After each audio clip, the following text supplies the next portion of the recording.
We're joined from Moscow by the writer and political researcher, Dr. Asif Mulhim. Good evening to you, sir, and welcome to Q News. Let me start by asking you, is it possible to reach a final agreement to end the war between Russia and Ukraine during the Trump-Putin meeting in Alaska? Good afternoon, and for you and for your audience. I don't think, ma'am, there's something will be a fair and inclusive peace agreement will end the root conflict. We're in front of a agreement, maybe a transitional agreement, not more than that. What this includes, what the proposals made by Putin include.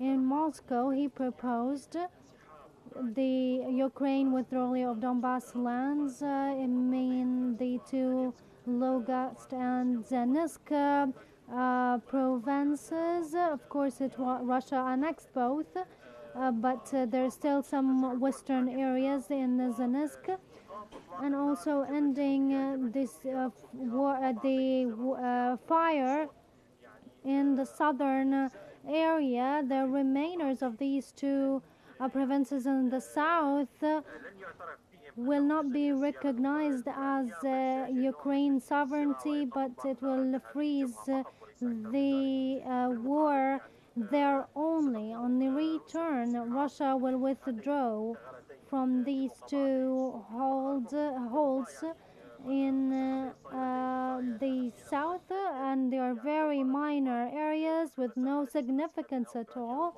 comparing to the area Ukraine will withdraw from in Donbass. And there is also other details in regards to the punishments and the Ukraine position, will it be in NATO or not. There's also other details still unclear. This is why we think the meeting between the Trump-Putin meeting will not lead to solve all the problems or the conflicts, but it's a kind of postponing the conflict. But there is no timeline yet because Trump wants semi-elections, and he needs to show his political activities and that he ended the war in a way or another. Too many sticking points indeed in Alaska or ahead of Alaska there. But the United States, do you think it will really invite Zelensky to the Alaska meeting?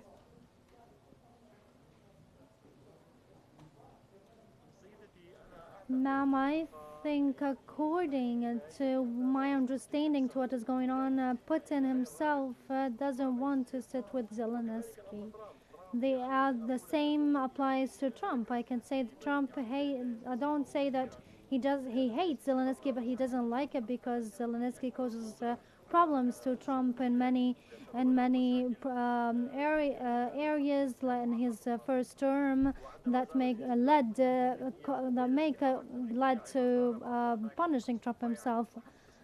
And he also visited some Democrats areas, and he supported the Democrats. This is why he is not welcomed either by Putin or Trump himself. So both of them will sit together and will draw a detailed peace agreement without the attendance of Zelensky, although its existence is relevant. And Trump said that we has to show, or the European side in this talks. Anyways, I said it's would be a interim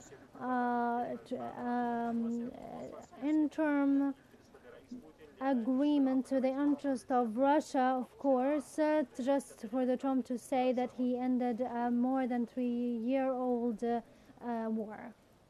Right. From your point of view, what is the reason behind the shift in the European perspective on what is happening in Ukraine? Ma'am, in regards to Europe, Europe has security concerns towards Russia. There is a concern that the war may extend to other European lands. This is why besieging or restricting the war inside Ukraine will be a helpful factor for it. This is why they insist to support more weapons to Ukraine. This is why also it was said, after all these rumors around the new consensus, that Europe will continue supporting Ukraine in its war against Russia. This is why Europe supports the war in Ukraine, any option against Russia. And their hope is great if there's a confrontation in the future between Russia and Ukraine, or Russia and NATO countries. Russia will be in its weakest forms. This is why it's a traditional agreement, because Russia needs this agreement as a rest, because on the background of its war inside Ukraine, there was many weakened points, though it's beneficial for it economically and politically from this rest or agreement. Right, that was Dr. Asif Mulhim, the writer and political researcher from Moscow. We thank you so much for joining us here on Q News.